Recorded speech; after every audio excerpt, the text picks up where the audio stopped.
Pag nandito ka, kitang-kita mo na yung arko ng Masantol. So sabi rito, thank you. At ngayon ay nandito na tayo sa Macabebe Town, Municipality of Macabebe. Yan, bali boundary to. At yung una, una at huling barangay ng Macabebe ay dito, Consuelo. Yan, Consuelo High School. Kasi nga, after this, yun ang dagat. Kaya ito yung pinakauna kasi doon yung boundary ng Masantol. Yung Malauli, I think, and then Consuelo. And at the same time, ito rin yung huli. Dahil yung ibang barangay nandun na. Doon na sa kabila.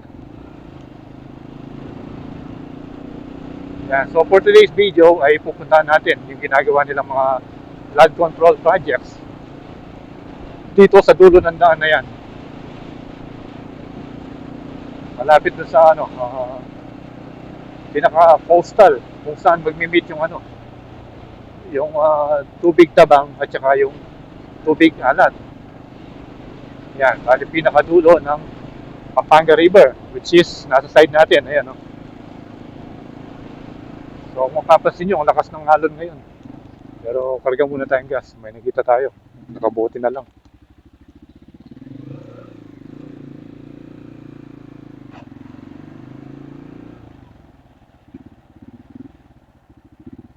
Tayong gas dito.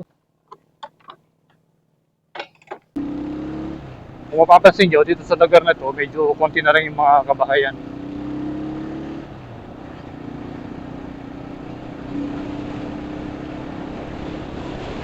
Akala ko kanina, nung nagdidilim yung kalangitan, akala ko uulan na. Buti na lang, biglang sumikat si Aring Araw.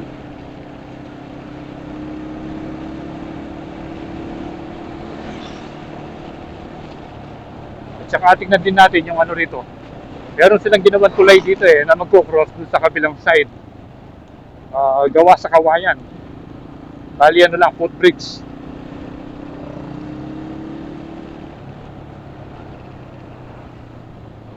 So tinanong natin kanina, dun daw sa tabi ng mga nagta-tricycle, yung tricycle terminal. Subukan din natin puntahan yun. Madadaanan naman natin bago tayo makapunta dun sa dagat ng Pampanga.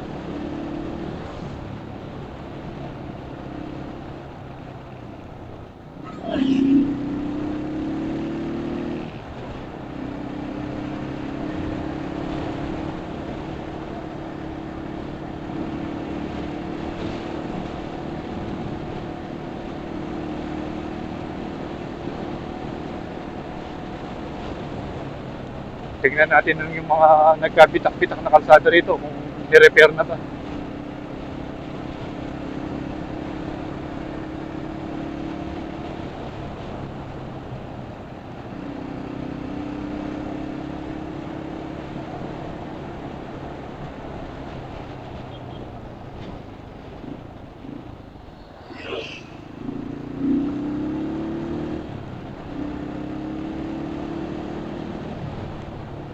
Taas ng tubig ngayon, no? Parang high tide na.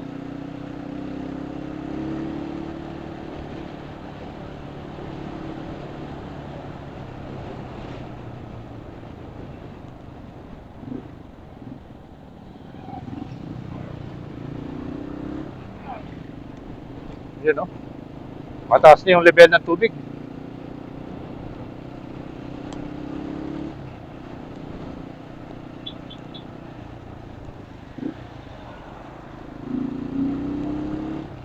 Ito. Dito na banda yung mga nasirang bahagi ng kalsadang ito.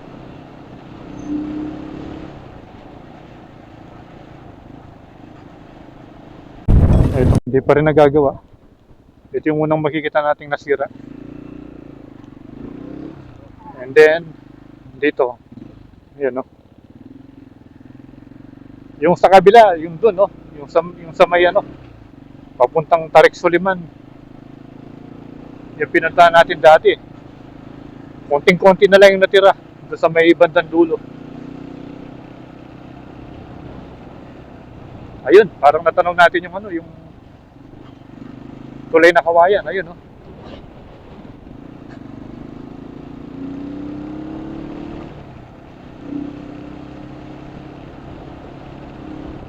Ayan, no? Ito pa yung nasira.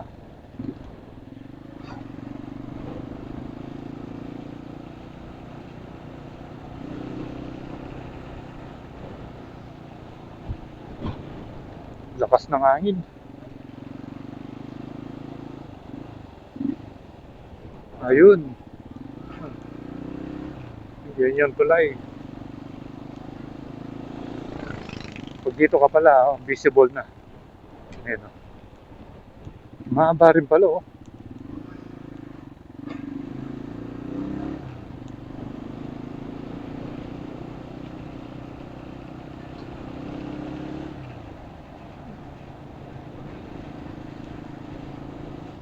Ayan. Ayan yung tulay, oh. Ang lakas talaga ng alon, no? Malakas kasi yung hangin, eh. Hindi ko lang alam kung anong barangay yung sa kabilang dulo. Pero tignan nyo, oh, nakagawa sila ng tulay. Kaya pala maraming kawayan nakatambak noon, eh. Dito pala ginamit ng mga panahon na pumunta tayo rito. Na maraming mga kawayan sa daan. Halos dito pala nagamit. Kaso nga lang, medyo parang malalim na. Banda doon sa gitna. At dito meron ding ano, kabahayan, no? Tingnan nyo yung bahay. Lakas ng hangin.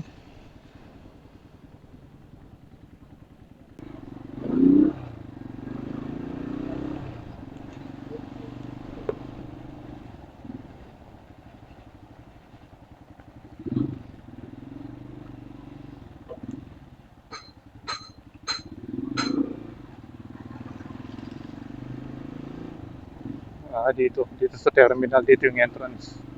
Dito sa tulay, yun, no? Doon pala.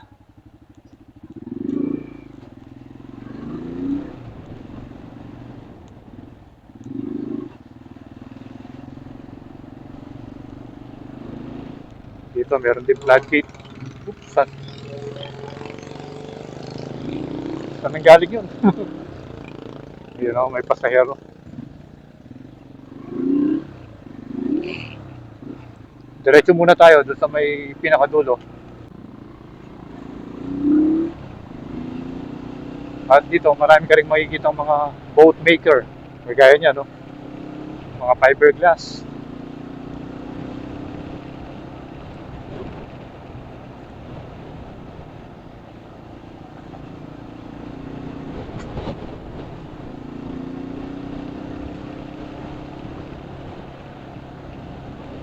Ito na yung mga ano, mga barges. Mighty ships, yan, no? DDP-2. Dati dalawa yan, eh. Wala yung isa ngayon. At ano kaya yung ginagawa nila dito? Yan, no? Yung mga floater na yan, no? Parang floater. And then, kinokonek yata dito sa ano. Ano kaya ang mga yan? Yan, nakakonek sa mga tubo na bakal. Pero yung joint, I think ano, yung pinaka-coupling niya, parang coupling ano, parang goma.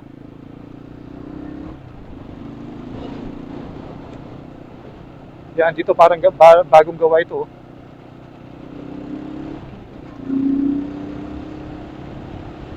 Ay, dito, parang bagong semento lang. Pero alam ko, merong parte rito na nasira. Yung kagagawa pa lang, pero nasira na. Dahil sa ampas ng tubig, sobrang lakas siguro.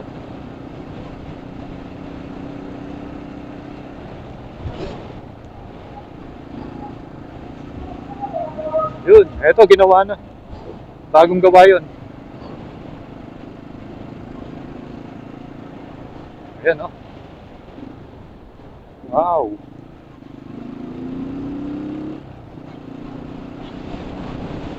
Yun na yung Manila Bay. Yun yata yung isang ano, yung isang ship. Nandun na sa laot, ayun, no? Dito sa kabila naman, mga Palaisdaan siguro yan.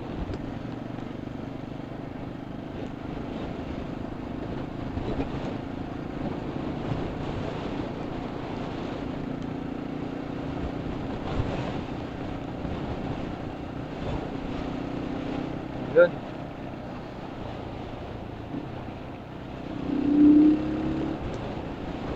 So, tanaw na natin yung kanilang crane. So far, yung sirang nakita ko kanina, nagawa na. At dito, ito yung mahabang nasira naman, ginagawa na rin. Ayan o. At least, may improvement na. Ayan. Ginagawa na rin yung nasira rito. Ito yung malaking bahagi na nasira.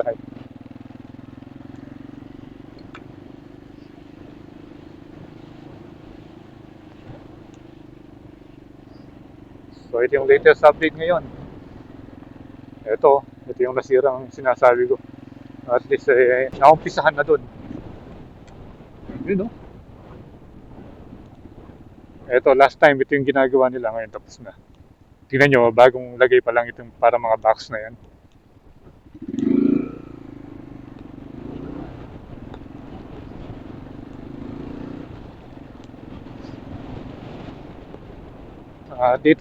Dito na sila magbabaon ng sheet piles. Ayan, no, nakabang na. Dati kasi sa kabila Ngayon dito naman. Naayos na nila yung dito.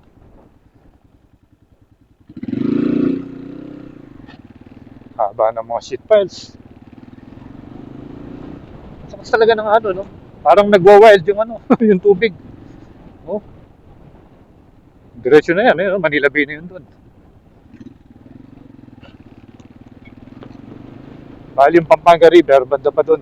Doon sa mga parang fishing nets, yung mga nandun banda.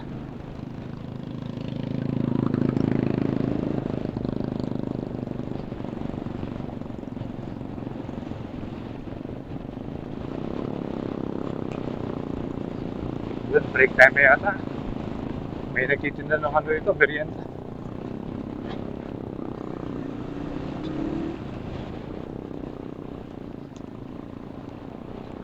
Ayan, Pampanga River, Macabebe, Pampanga. Ito, parang sisimentuin ulit ito. Merong ukay Oh.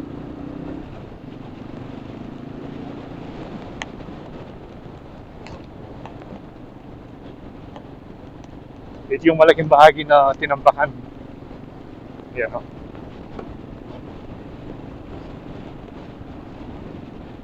Yun Si Kuya dito dumaan. Pwede pala rito. Dito tayo.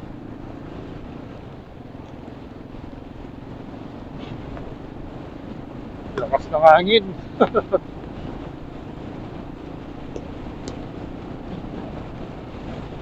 Kakayanin kaya ng drone ito.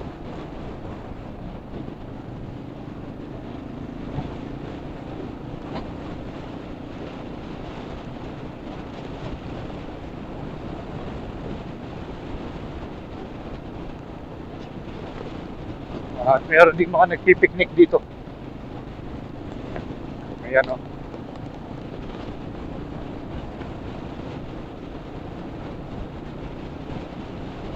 Bali yun.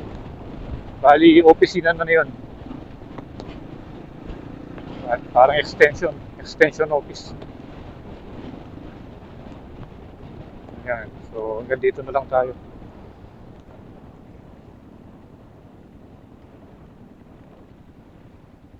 Meron pa palang naliligo doon, Yun,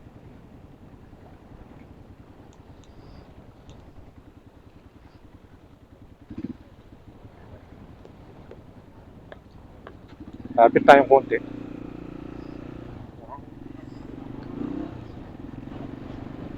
Pero yung mga motor, hindi na po pwede. Hanggang dito sa may barrier na lang.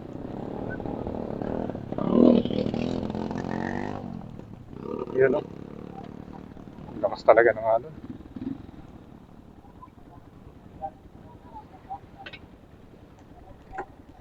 Baba muna tayo.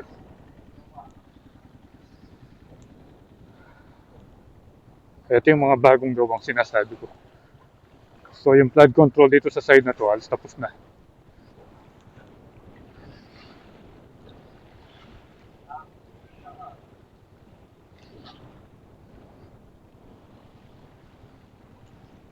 Dami na mamasyal ngayon dahil linggo.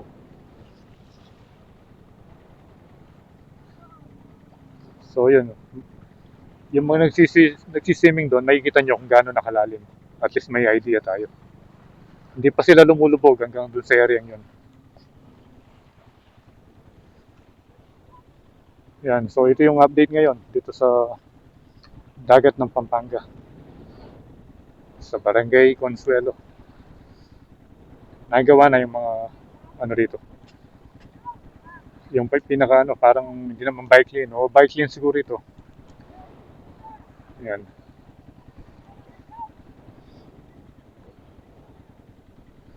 Lakas ng hangin. Ay, daming tao ngayon.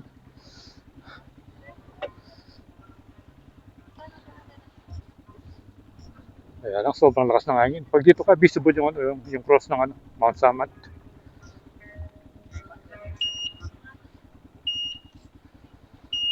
Anong oras na ba? 4.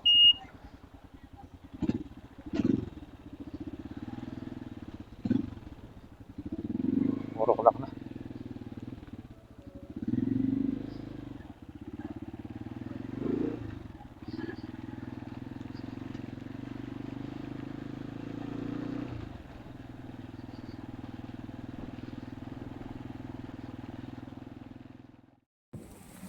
So, may nakita tayong ano dito.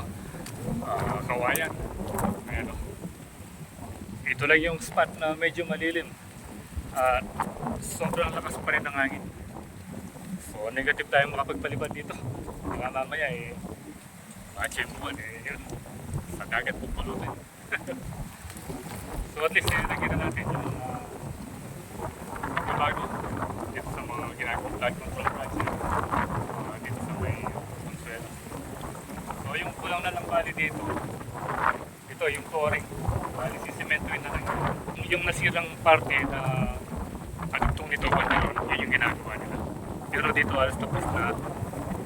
Kaya nga nasabi ko, ito na lang, sisementoin na lang, flooring na lang yan. So at least may improvement. Salamat sa panonood and keep tuned to Coilandas for more future updates here in Pampanga. And ride safe always, kapan. See you when I see you in Coilandas.